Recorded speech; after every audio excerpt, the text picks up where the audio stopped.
നമുക്കിന്ന് പുട്ടും പോത്തിറച്ചി വറുത്തരച്ച കറിയുമാണ്. അപ്പോൾ അതിനായിട്ട് നല്ല ബീഫ് കിട്ടിയിട്ടുണ്ട്. അതിനെ നമ്മൾ കുക്കറിലിട്ട് ഒന്ന് വേവിച്ചെടുക്കാൻ പോവുകയാണ്. അപ്പോൾ അതിലേക്ക് ഞാൻ ഇഞ്ചി, വെളുത്തുള്ളി, മഞ്ഞൾപ്പൊടി, ഉപ്പ് ഞാൻ പകുതിയെ ഇപ്പോൾ ഒഴിച്ചു കൊടുക്കുന്നുള്ളൂ. ബാക്കി പിന്നെ നമുക്ക് റെഡിയാക്കുന്ന സമയത്ത് ചേർക്കാം.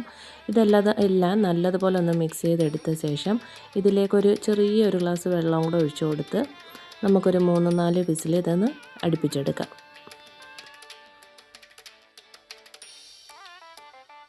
അങ്ങനെ കുക്കർ അടുപ്പി വെച്ചു. ആ സമയം കൊണ്ട് നമുക്ക് പുട്ടിനുള്ള മാവ് നനച്ച് വയ്ക്കാം. ഇവിടെ തരി പുട്ടുപൊടിയാണ് ഞാൻ എടുത്തിട്ടുള്ളത്. 2 കപ്പ് എടുത്തു. അതിലേക്ക് ഒരല്പം ഉപ്പ് ഒഴിച്ചു കൊടുത്തു.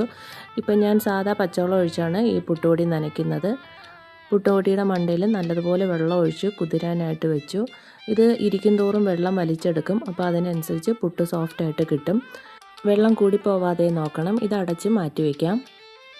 ഇനി കറിയിലേക്ക് ആവശ്യമായിട്ടുള്ള തേങ്ങ വറുത്തെടുക്കാം. തേങ്ങ നേരത്തെ ഞാൻ വറുത്ത് വെച്ചിരുന്നതാണ്.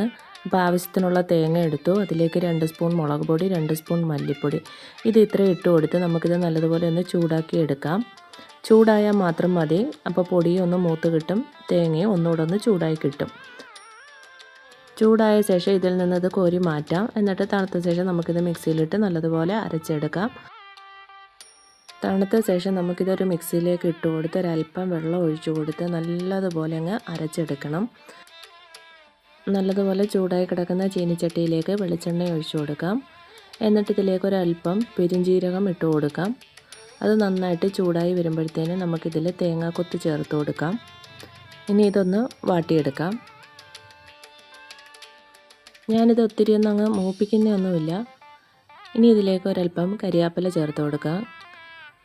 അതും ഒന്ന് പൊട്ടിച്ചെടുക്കാം. അതിനുശേഷം ഇതിലേക്ക് സവാള ഇട്ട് കൊടുക്കാം. ഞാനിപ്പോൾ ഒരു 2 സവാള അരിഞ്ഞെടുത്തിട്ടുണ്ട്.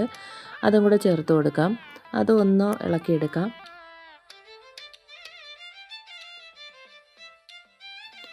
ഇനി ഞാൻ ഇതിലേക്ക് കൊച്ചുള്ളി ഇട്ട് കൊടുക്കുന്നുണ്ട്. നമുക്ക് കൊച്ചുള്ളി കട്ട് ചെയ്യാതെ അങ്ങനെ തന്നെ ഇട്ടും കൊടുക്കാം. ഞാനിതിപ്പോൾ 1-2 കട്ട് ചെയ്തിട്ട് ഇട്ട് കൊടുക്കുകയാണ്.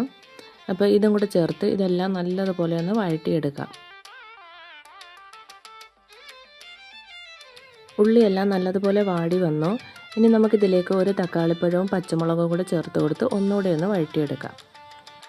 പുട്ടും വറുത്തരച്ച പോത്തുകറിയും നല്ല കോമ്പിനേഷനാണ്. അതുകൊണ്ടാണ് ഇന്ന് വറുത്തരച്ച പോത്തുകറി ആക്കാമെന്ന് വിചാരിച്ചത്. അങ്ങനെ ആ സമയം കൊണ്ട് നമ്മുടെ കുക്കറിലെ പോത്തിറച്ചിയെല്ലാം നല്ലതുപോലെ വെന്ത് വന്നിട്ടുണ്ട്. വെള്ളവും ആവശ്യത്തിനുണ്ട്. നമുക്കിനി ഇതെടുത്ത് നമ്മൾ വഴറ്റിയ ഉള്ളിയിലേക്ക് ഒഴിച്ചു കൊടുക്കാം.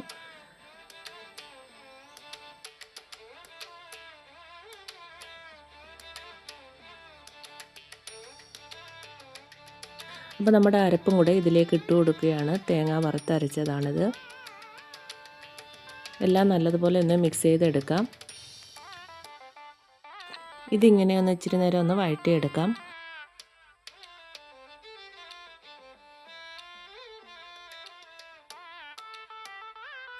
ഇനി നമുക്കിതിലേക്ക് മിക്സി ഇച്ചിരി ഒന്ന് കഴുകി വെള്ളം ഒഴിച്ചു കൊടുക്കാം.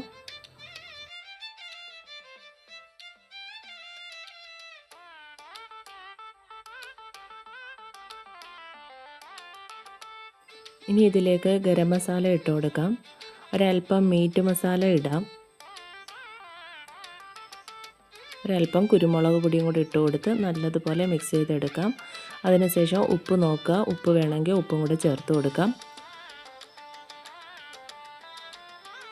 ഇനി ഇതെല്ലാം നല്ലതുപോലെ ഒന്ന് തിളച്ച് വറ്റി വരണം. അത് റെഡിയാകുമ്പോഴത്തേന് പുട്ട് റെഡിയാക്കി എടുക്കാം. പുട്ടിനുള്ള മാവ് കുതിർന്ന് വന്നിട്ടുണ്ട്. എന്നാൽ ഇനി ഇച്ചിരിയും കൂടെ വെള്ളം വേണം. അപ്പോൾ ഇത്തിരിയും കൂടെ പച്ചവെള്ളം തളിച്ചു കൊടുത്ത് നമുക്കിത് നല്ലതുപോലെ കട്ടയെല്ലാം മാറ്റി പൊടിച്ചെടുക്കാം. വെള്ളം ഒത്തിരി എടുത്ത് ഒഴിക്കരുത്. ആദ്യമേ അതിൻ്റെ ഒരു കണക്കിനനുസരിച്ച് വേണം ഒഴിച്ചു കൊടുക്കാൻ. എല്ലാ പുട്ടുപൊടിയുടെ പാക്കറ്റിലും അതിൻ്റെ പൊടിയുടെ അളവും എടുക്കേണ്ട വെള്ളത്തിൻ്റെ കണക്കും കൊടുത്തിട്ടുണ്ട്. അപ്പോൾ അതിനനുസരിച്ച് വേണം നമ്മൾ നനച്ചെടുക്കാനായിട്ട്. ഞാനിനി ഇത് ചില്ലിലേക്ക് ഇടുകയാണ്. ആദ്യം ഇത്തിരി തേങ്ങ ഇട്ട് കൊടുത്തു. അതിനുശേഷം നമ്മൾ ഒരു സൈഡിൽ പൊടിച്ച് മാറ്റി വെച്ചിരിക്കുന്ന പുട്ടുപൊടിയും കൂടി ഇട്ട് കൊടുത്തു. ഇനി ഇതിൻ്റെ മുകളിലായിട്ടും തേങ്ങ ഇട്ട് കൊടുക്കാം. ഇനി ഇത് വേവിച്ചെടുക്കാം. അപ്പം നമ്മുടെ പുട്ടൊരിടത്ത് വേവുന്നുണ്ട്. നമ്മുടെ കറി ഇവിടെ റെഡിയായി. പുട്ട് കഴിക്കാനുള്ളതുകൊണ്ട് ഞാൻ ഇതിനകത്തൊരല്പം ഗ്രേവി വെക്കുന്നുണ്ട്. ഒരുപാട് ഇട്ടങ്ങ് വറ്റിച്ചെടുക്കുന്നില്ല. ഇനി ഇതിലേക്ക് നല്ല പച്ച കറിവേപ്പിലയും കൂടി ഇട്ട് കൊടുത്ത് പച്ച വെളിച്ചെണ്ണ ഒഴിച്ച് നമുക്കിതങ്ങ് അടച്ച് വയ്ക്കാം. തീ ഓഫാക്കിയിട്ട് അടച്ച് വയ്ക്കാം.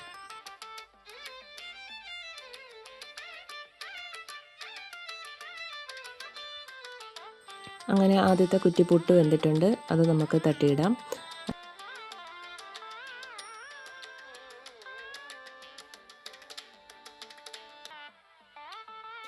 അങ്ങനെ ഓരോ കുറ്റിപ്പുട്ടും ഞാനിവിടെ വേവിച്ചെടുത്തിട്ടുണ്ട്.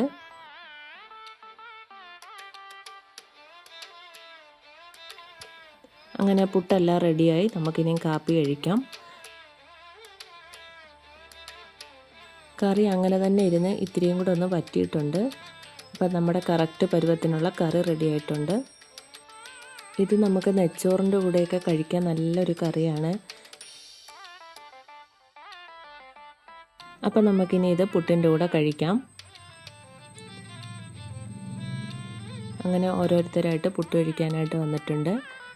പുട്ടും നല്ല വറുത്തരച്ച പോത്ത് കറിയുമാണ് നമ്മുടെ ഇന്നത്തെ വൈകിട്ടത്തെ അത്താഴം. അപ്പോൾ ഞങ്ങൾ പോയി പുട്ടും പോത്തിറച്ചിയൊക്കെ കഴിച്ചിട്ട് വരാം. ഇന്നത്തെ വീഡിയോ എല്ലാവർക്കും ഇഷ്ടപ്പെട്ടു കാണുമെന്ന് വിചാരിക്കുന്നു. ഇനിയും നല്ലൊരു വീഡിയോ ആയിട്ട് നമുക്ക് പിന്നെ കാണാം.